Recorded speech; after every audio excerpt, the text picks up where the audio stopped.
how to reset all settings on iPhone. Hey everyone, welcome back to the channel. If you are new here, don't forget to hit the subscribe button and turn on the notification bell to not miss any updates.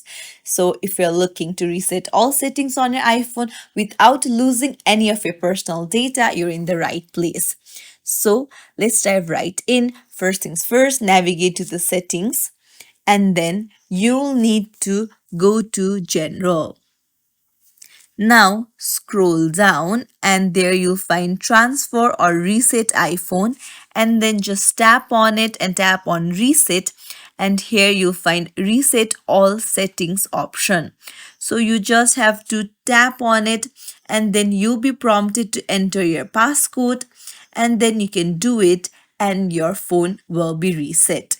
It's as simple as that. If you found this tutorial helpful, don't forget to like and subscribe to our channel for more tips and tricks. Thank you for watching.